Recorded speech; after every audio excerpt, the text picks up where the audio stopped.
Happy Friday, boys and girls. Here's another story for you. This is called Town Mouse and Country Mouse by Jan Brett. It's about enjoying what we have and not wanting things that we don't have, and realizing that what we have is what's best for us. It's a really cute story, so please enjoy. Town Mouse, Country Mouse by Jan Brett.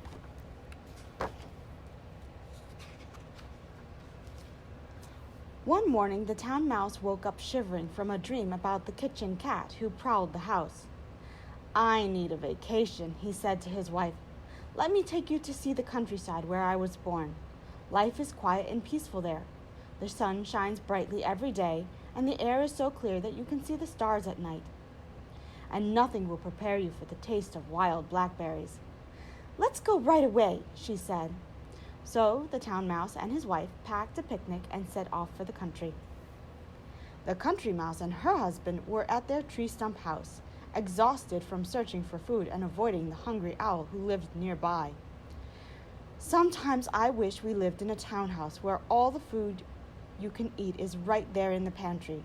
They say that the smell of cheese makes your whiskers tingle." "Mine are tingling already," her husband exclaimed. The town mice were outside the country mice's house, putting a huge chunk of cheese in the middle of their picnic cloth. The country mice peered down at it. They heard the town mouse exclaim, "This is the life! Wildflowers, spring peepers, if only we lived here." The country mice crept out. "You like it here?" they asked. "Why, we've always wanted to live in a townhouse." The town mouse offered them a nibble of cheese. "Why don't we trade houses?" he said. "Would you?" asked the country mouse, her mouth stuffed full of the delicious cheese. "We'll leave right away," she said. As they said goodbye, each of the mice thought that they had the better part of the bargain. It was dark when the country mice arrived in town and found the house. They tiptoed inside and wandered into the sewing room, where they found what they thought was a sumptuous bed and fell sound asleep. Much too early the next morning, a loud clanging woke them up. Sooty clouds of smoke were pouring over them, and they heard a strange voice purring loudly. "Sauces and ham, it's hungry I am. Sauces and ham, it's hungry I am. Mice in my stew, wait till I catch you." "Who do you think that is?"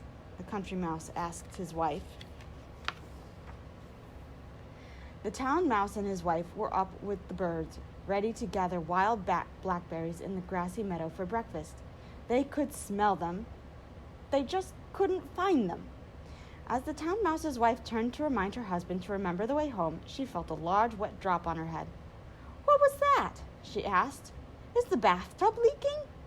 "No, we're in the country now," he said. "Those are raindrops." Just then, lightning lit up the sky, and rain poured down as the two drenched mice ran wildly for their tree stump home.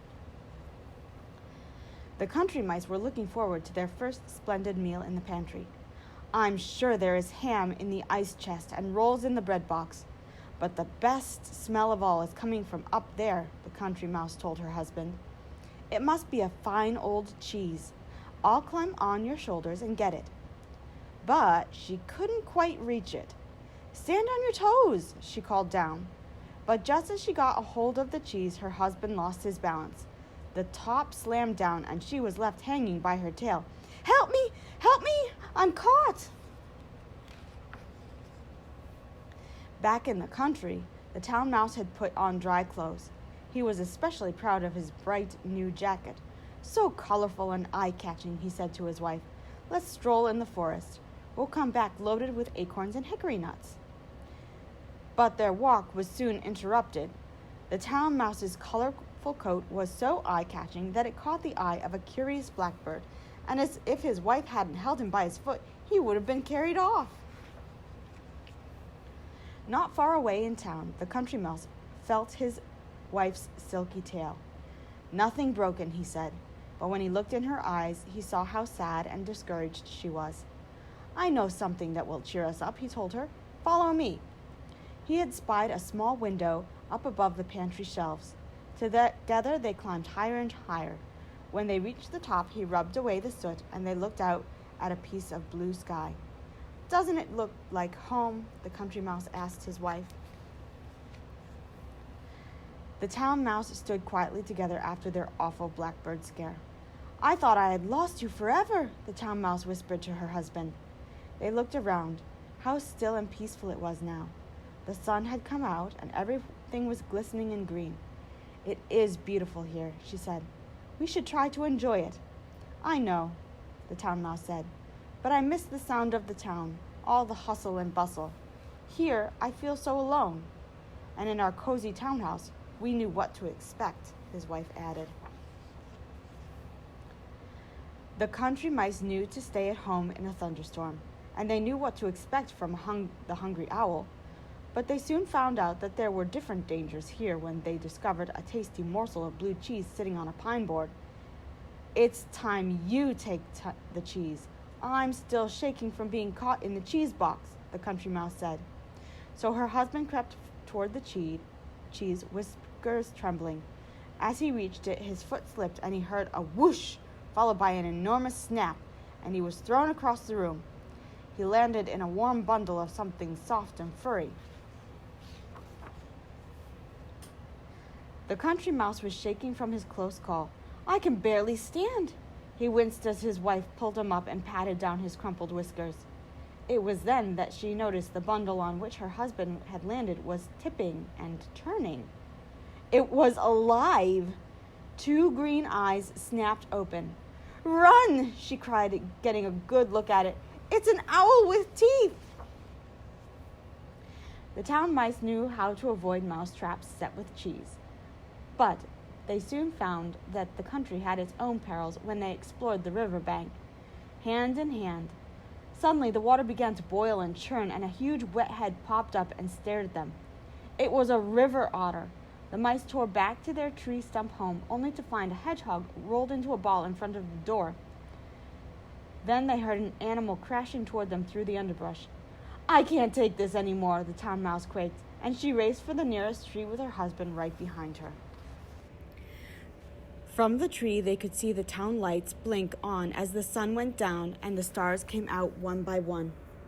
"What shall we do?" the town mouse asked his wife.